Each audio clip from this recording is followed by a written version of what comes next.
पहिल्यांदा पाण्याची स्टेज अशी, मी तुम्हाला सर्वांना सांग की एकदा तुम्ही एक एक प्रोजेक्ट जो आहे त्याच्यावर जॉईंटली, समजा पाण्याचा प्रोजेक्ट आहे, कॉर्पोरेशन कमिशनरशी रिलेटेड आहे, तुम्ही सर्वजण एक, मी करतो ते सर्व, एकदा सर्वजण एक बसमध्ये जाऊ, त्या प्रोजेक्टला आपण भेट देऊ, काय चाललंय नेमकं आपल्या डोळ्याने, कुठेतरी पैठण रोडला ते एखादं पाईपाचं काम चालू आहे म्हणून तो पाईपाचा फोटो येतो ना, वस्तुस्थिती ती नाही.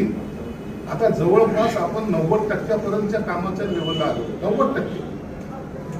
म्हणून आता 10% उर्वरित काम जे येतं आपल्याला, मी त्यांनाही सांगितलं की मला एप्रिलमध्ये कोणत्याही परिस्थितीमध्ये पाणी चालू करायचे लक्षात ठेवा.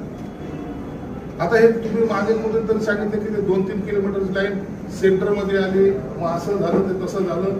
मला मी एकदा कॅबिनेटच्या टायमाला एका सेक्रेटरीला भेटलो, तो स्वतःहून मला भेटला, बोले आपकी तरफ क्या चल रही है, बातमी ऐसी चल रही वैसी चल रही. अरे हमारे पास टेक्नोलॉजी इतनी आगे जा चुकी है, लोग कुछ भी बोलते हैं और उसका तुम्हारे पास बवंडर हो जाता है, कुछ नहीं होगा उसके ऊपर. कितना भी बड़ा तुम ये लेके जाओ, ट्रक लेके जाओ, कितना ही हेवी, कुछ नहीं होगा, उसका ट्रीटमेंट हमारे पास है ना, क्यों उसका बवाल कर रहे हो. आता मी त्याला काय सांगू.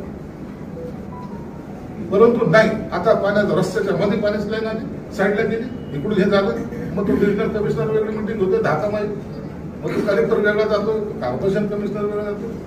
आपण एकदा बसून पाहू ना, चला कुठं काय चाललंय तर समजून तर घेऊ. म्हणून तुम्हाला हे पाण्याचा प्रश्न तुम्हाला सांगतो, एप्रिल पर्यंत मॅक्झिमम जे आपण आता 6 दिवस आड आहे ना, ते पाणी आपण 1 दिवस आड आणण्याचा आपला प्रयत्न 100%. नंतरचा जे काही थोडासा जो टप्पा राहतो, 1-2-3 महिन्याचा स्पॅन, त्याच्यानंतर हे 24 तास पाण्याचा आपल्याला आपला तो पुरवठा सुरू होतो. पाणी इतक्या मुबलक आहे की आपल्याला पाणी त्या कंपनीला आम्ही हा फ्रीडम दिलेला आहे. हे जे कॉन्ट्रॅक्ट चालू आहे ना, त्याच्यामुळे आम्ही त्याला हा फ्रीडम दिलाय की तू उर्वरित पाणी विकू शकतोस, जेणेकरून तुला इतर जो सप्लाय होणार आहे. आता आपण जो लोड, सर्व लोड जर आता लोकांवर टाकायला गेलो ना, तर पाण्याचा रेट वाढेल आणि तेवढंच पाणी जर आपण इतरांकडे दिलं, समजा बिडकी नाही, बाकीचे तर गावात असतील तिथं लागतं, किंवा तुम्हाला MIDC कडे द्यायचं असेल, तर त्यातून पाणी जर दिलं तर ऑटोमॅटिकली जेवढा सप्लाय जास्त होईल तेवढा हा रेट कमी होईल. आपण त्या पद्धतीने सुद्धा आपला विचार आहे.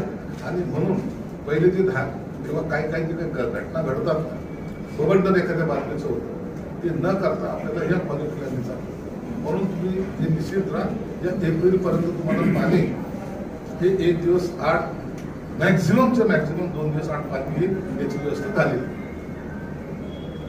Subscribe now and press the bell icon. Never miss an update.